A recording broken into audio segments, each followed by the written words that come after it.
If you haven't subscribed yet, subscribe now to GMF channel for the latest showbiz updates and trending stories. Ngayon, pag-usapan natin ang revelasyong ikinagulat ng marami, ang matagal ng lihim na itinago ni Liza Soberano tungkol sa breakup nila ni Enrique Hill. Bago pa man mabuo ang love team na Lisquen, sina Liza Soberano at Enrique Hill ay nagsimula bilang magkaibang landas sa showbiz. Si Liza, ipinanganak sa California at lumaki sa Pilipinas, ay unang pumasok sa industriya bilang isang teen model at sumubok sa acting sa murang edad. Kilala siya noon bilang fresh face na may kakaibang ganda at inosente ang dating. Samantala, si Enrique Hill, tubong Cebu at Batangas, ay pumasok sa showbiz noong 2008 sa pamamagitan ng mga TV guestings at commercials. Dahil sa kanyang charm at dancing skills, unti-unti siyang nakilala bilang isa sa most promising young actors ng kanyang henerasyon. Nagtagpo ang kanilang mga landas nang sila ay magsama sa ilang projects, pero ang tunay na pagsabog ng kanilang tandem ay nang ilunsad ang teleseryeng Forevermore noong 2014 na. Forevermore became a massive hit, dito nagsimula ang kilig fever na dala ng Lisquen love team. Ang chemistry nila on screen ay nagbunga ng matinding suporta mula sa fans, at hindi nagtagal ay naging isa sila sa pinakapopular na tambalan sa bansa, katulad ng Katniel at Jaden. Sa gitna ng kanilang pagsikat, napansin ng fans na ang sweetness nila ay tila umaabot na off-cam. Hindi na maikakaila, may espesyal na namamagitan kina Liza at Enrique. Lumipas ang mga taon, nagsunod-sunod ang projects nila, movies tulad ng Everyday I Love You, My Ex and Way, at iba pang teleserye. Sa bawat proyekto, lalong tumibay ang kanilang tambalan at dumami ang mga Lisquen supporters. Eventually, inamin ng dalawa na they were more than just a love team, they were in a real relationship.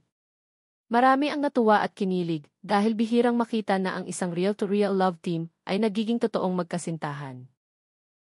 Makikita sa mga interviews at public appearances nila kung gaano ka-supportive si Enrique kay Liza, lalo na sa mga panahong nangangailangan siya ng lakas ng loob sa showbiz.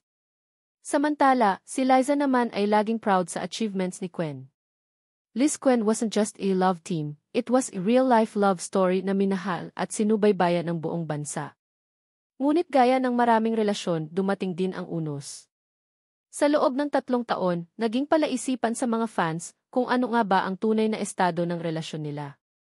Maraming nag-akala na magkasama pa rin sila dahil sa mga sweet gestures ni Enrique online, tulad ng I love you comments sa posts ni Liza. Pero sa likod ng lahat, may matagal ng lihim. At sa isang emosyonal na pahayag, tuluyan ang kinumpirma ni Liza Soberano ang matagal ng usap-usapan. I've been itching to tell people this because haven't been very truthful. Quen hasn't been very truthful. Quen and I broke up. But we've been broken up for almost 3 years now. And the reason, well, originally the reason we haven't said anything about it is because Enrique or Quen asked me not to say anything about it first. Ang rebelasyong ito ay tila guhit ng pagtatapos sa isang makulay na kabanata ng Lisquen. Para sa mga Lisquen fans, napakasakit tanggapin na ang iniidolong love team ay hindi na magkasama sa totoong buhay. Sa loob ng halos isang dekada, sila ay naging simbolo ng kilig, ng young love, at ng inspirasyon sa maraming manonood.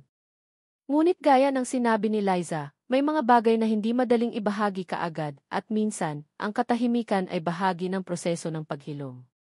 Ang kwento ni Liza at Enrique ay nagpapaalala sa atin na kahit gaano ka-perfect tingnan ang isang relasyon mula sa labas, may mga pagsubok pa rin itong pinagdadaanan sa likod ng kamera.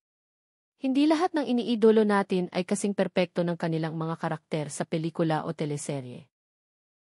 At sa huli, ang pinakamahalaga ay ang katotohanan at respeto sa isa't isa, kahit pa ang ibig sabihin nito ay pagtatapos ng isang relasyon na minahal ng milyon-milyong tao. Kung nagustuhan ninyo ang video na ito, please don't forget to like, share, and subscribe to GMF channel for more trending showbiz updates. Huwag kalimutan i-click ang notification bell para lagi kayong updated. Maraming salamat sa panonood.